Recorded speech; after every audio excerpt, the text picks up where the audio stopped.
Hi, my students. Welcome to my English class with me, Mr. Andi Prastio. Today's topic is about the simple present for 10th grade of Senior High School, State Senior High School 1, Bogor City. Before going on our main materials, I'd like to tell you about our learning objectives of the lessons. There are some learning objectives of the lessons that I have typed on this slide. Number 1. The students are expected to show their enthusiasm in the learning process. Number 2. The students are expected to show their good personality and courtesy in the form of interpersonal communications with teachers and the whole class. Number 3. The students are be able to identify the structures and the purposes of the simple present tense. Number 4. The students are able to make the simple present tense in its different uses. Number 5.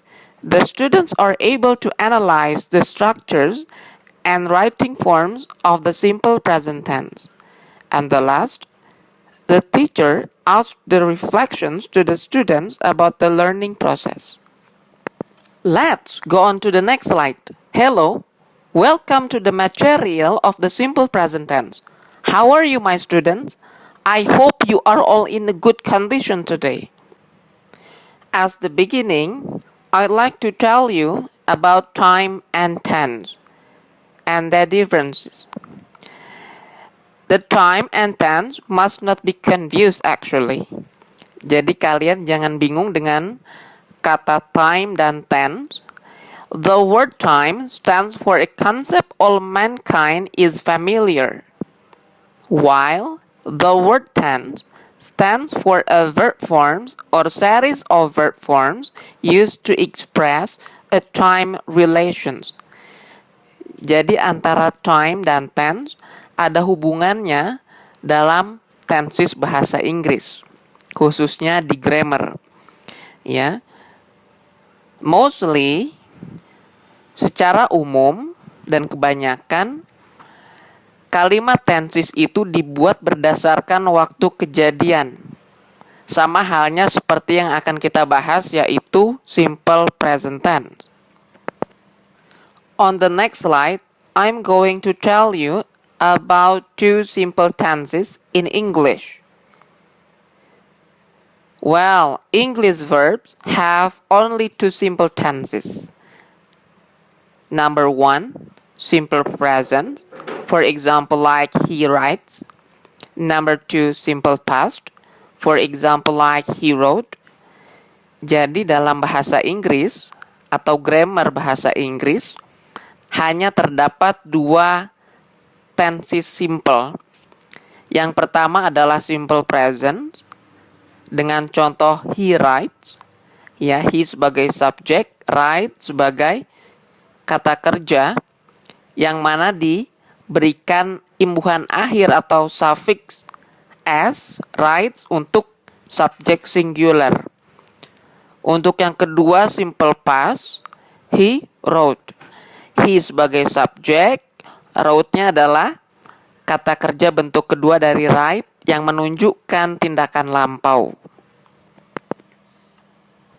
Next, how about the future? The future has no simple form because it is preceded by the modals like will and shall.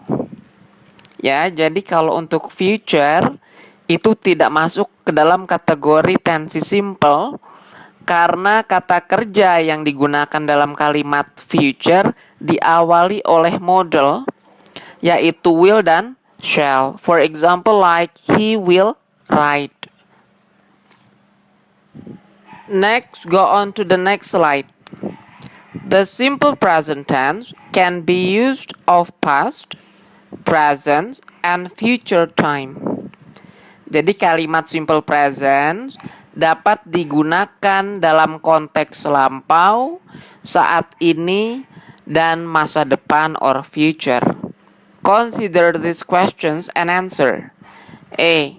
How does Mr. Brown earn his living? B. He sells book. So the identifications is the verb sell is the simple present tense. But this verb describe Mr. Brown's activities in the past.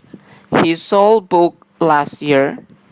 In the present, he is selling books now, and in the future, he will sell book in the future. Jadi dari kalimat he sells book berarti kejadian yang continue atau habitual activity dari si Mr. Brown. Ya, bahwa tiap hari beliau menjual buku. Kemarin menjual buku, sekarang masih menjual buku, dan kemungkinan di masa depan akan menjual buku. Itulah salah satu fungsi dari simple present, menjelaskan tentang habitual action of a person. Now go on the next slide. The simple present is used, number 1, for a habitual, permanent, or repeated actions. Number 2, for a general statement or truth or a proverb where no particular time is thought. Ya, jadi simple present itu ada beberapa kegunaannya. Satu, untuk menjelaskan habitual, kebiasaan. Ya, tadi diambil contoh adalah Mr. Brown yang menjual buku, kebiasaan beliau karena itu mata pencahariannya menjual buku. Kemudian permanen dan juga aksi yang berulang, repeated action. Yang kedua adalah tentang statement umum atau kebenaran umum, kemudian peribahasa yang mana waktu pastinya tidak ditentukan. Look at the next slide. Ya, for a habitual, permanent, or repeated actions. Ya, there are some examples of the sentences. Number 1, I come to the class on weekdays. Ya, menunjukkan repeated action dari seseorang, saya, yang mana selalu datang ke sekolah atau ke kelas setiap hari kerja, karena sekolah setiap hari kerja dari Senin sampai dengan Sabtu atau Senin sampai dengan Jumat. Yang kedua, she speak English. Dia berbicara bahasa Inggris, habitual actions. Kemudian, he always sleeps with his windows open. Ya, habitual or repeated actions. Terus kemudian, Mr. Joe smokes too much. Mr. Joe terlalu banyak merokok. Nah, ini adalah kejadian atau kalimat yang menunjukkan sesuatu yang berulang-ulang dilakukan. Masuknya ke dalam simple present tense. Ya, habitual, permanent, or repeated actions. Sebagai catatan, always and never are the adverbs of frequency used in the simple present tense. Jadi always dan never biasa ditemukan dalam simple present, yang mana fungsinya sebagai adverb atau kata keterangan frekuensi. Ya, I never speak English. Saya tidak pernah berbicara bahasa Inggris because I cannot speak English. Ya, itu adalah my permanent skill, ya, skill permanen saya yang memang tidak bisa bahasa Inggris, for example. Atau habitual, dia yang tidak mau, bisa tapi tidak mau berbicara bahasa Inggris. Go on to the next slide. Now is about the spelling forms on third person singular subject.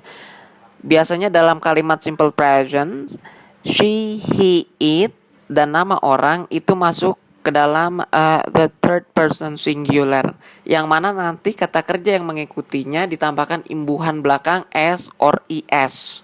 Ya, the third person singular subject are she, he, it, and single name of a person.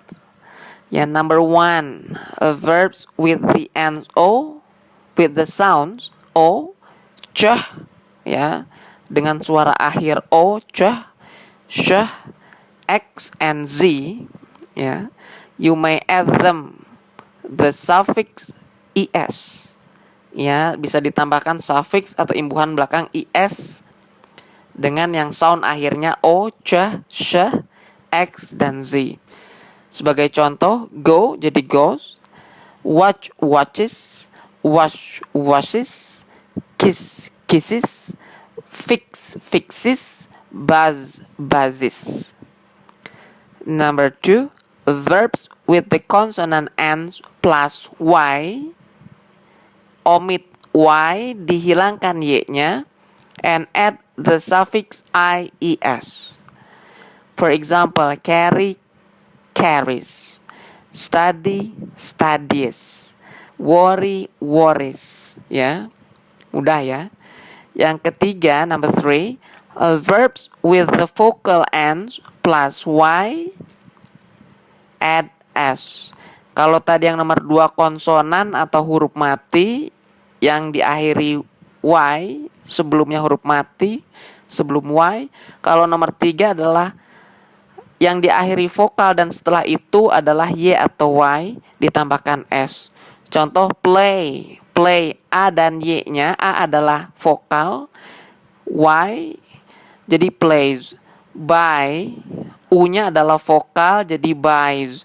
Say, e-nya adalah vokal jadi says. Ya, you have to know also the English vowels are a, i, u, e, o. Jadi huruf vokal dalam bahasa Inggris itu a, i, u, e, o.